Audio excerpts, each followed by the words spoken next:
Bonjour à tous et bienvenue pour ma 25e critique. J'ai toujours été émerveillé par deux choses, l'histoire et l'espace. Et j'ai souvent regardé des émissions de télévision qui montraient les planètes du système solaire ou encore la Blitzkrieg allemande à travers les Ardennes. Et je me suis toujours dit, pourquoi ne pas joindre l'utile à l'agréable en jouant à des jeux de rôle de science-fiction historique? Pour ceux qui ont suivi mes élucubrations depuis quelque temps, vous vous êtes rendu compte qu'il existe un schéma récurrent dans mes critiques. Elles portent en grande partie sur des gammes de jeux pseudo-historiques et des gammes de science-fiction. Et pour ne pas sortir de ce cadre, j'ai décidé de m'attarder à un jeu qui a gagné le Grog d'or en 2002, c'est-à-dire Transhuman Space.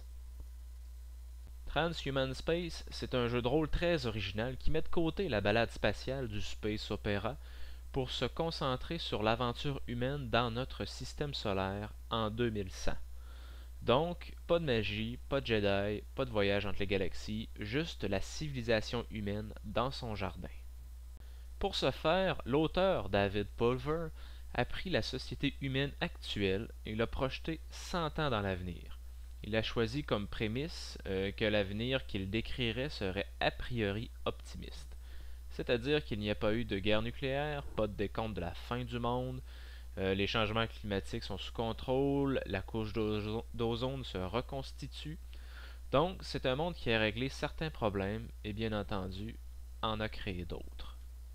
L'homme est dans l'espace, la Lune, Mars et différents secteurs du système solaire sont colonisés par différentes nations ou groupuscules transhumanistes. L'homme a aussi changé. Il est capable de modifier ses gènes pour se permettre d'être meilleur, de résister aux environnements que l'on retrouve dans le système solaire. Il est capable de cloner des humains, de créer des êtres vivants simplement avec de l'ADN. Il est capable de copier son esprit dans un ordinateur, et j'en passe. Donc, Transhuman Space, c'est un jeu qui reprend les balbutiements de la science actuelle et en fait des sciences accomplies, où toutes les possibilités ont été explorées. L'effet de jouer avec la nature de l'homme et de voyager dans l'espace ont comme conséquence des thèmes très sérieux. Qu'est-ce que l'humanité en regard des changements que l'homme apporte à son espèce? L'évolution est devenue une affaire d'éprouvettes et d'agencement de gènes et non une évolution naturelle sur des milliers d'années. Qu'est-ce qu'un homme quand il a lui-même changé sa nature? Belle question philosophique. Sérieux et réaliste, voilà comment l'auteur nous présente son Transhuman Space.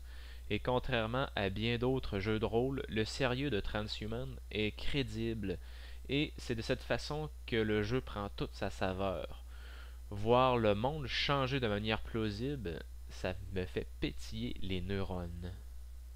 Comme Traveler qui se veut de la hard science-fiction, Transhuman se veut aussi de la hard science-fiction, dans le fond comme dans la forme. Je vous explique, je vous donne un exemple. C'est-à-dire un vaisseau spatial ne pourrait pas faire des acrobaties comme peut le faire un X-Wing. Oh que non.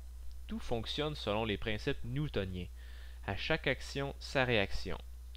Un vaisseau aura sa réserve de carburant qu'il dépensera en fonction de son accélération, des changements gravitationnels, de sa désaccélération.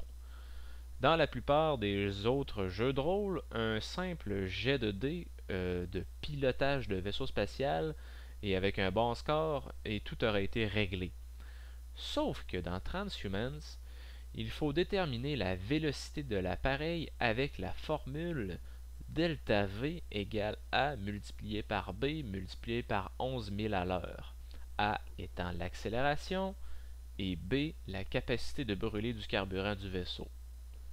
Pour savoir la durée du voyage en heures, il faut calculer, ouvrir la parenthèse, 26 000 multiplié par D, fermer la parenthèse, divisé par V, plus, ouvrez la parenthèse, B divisé par 2, fermez la parenthèse. D est la distance en unité astronomique, V est le delta V qu'on a découvert avec la formule en haut, et B est la capacité de brûler du carburant du vaisseau. Après ça, s'il te manque du carburant, t'es perdu dans l'espace. Je ne sais pas pour vous, mais moi, en tant que maître du jeu, après avoir vu cette règle, ça me tente pas de donner des frissons à mes joueurs en leur donnant à faire des calculs mathématiques. C'est un petit exemple, mais qui est représentatif du nombre impressionnant de règles qui régit Transhumance. Et c'est là que le jeu dérive vers la science. Mais au-delà des règles, c'est un jeu de rôle qui est powered by GURPS, ce qui veut dire que toutes les règles qui enlisent le jeu peuvent être changées ou modifiées sans trop de problèmes. Utilisez Traveler Interstellar Wars pour les combats spatiaux ou encore GURP Space pour vous donner quelques éléments qui peuvent entrer sur une feuille de personnage. Quant au pilotage du vaisseau, c'est des solutions. Trouver quelque chose qui ne mérite pas un PhD en mathématiques, c'est vraiment très intéressant pour ce jeu-là. Transhuman Space, c'est un jeu qui s'adresse à tous les joueurs plus vieux et plus expérimentés que la moyenne. Il se démarque par la maturité des sujets qu'il aborde et la complexité de la mécanique qui soutient l'extraordinaire démonstration que l'auteur apporte à l'évolution de la race humaine. C'est un jeu vraiment dans une classe à part. Je vous le conseille fortement à celui qui n'a pas peur des jeux adultes, c'est-à-dire qui se veut plus mature dans leurs propos, dans le fond comme dans la forme. Eh bien, c'était ma 25e critique. J'espère que vous avez apprécié. Merci de m'avoir écouté et à la prochaine.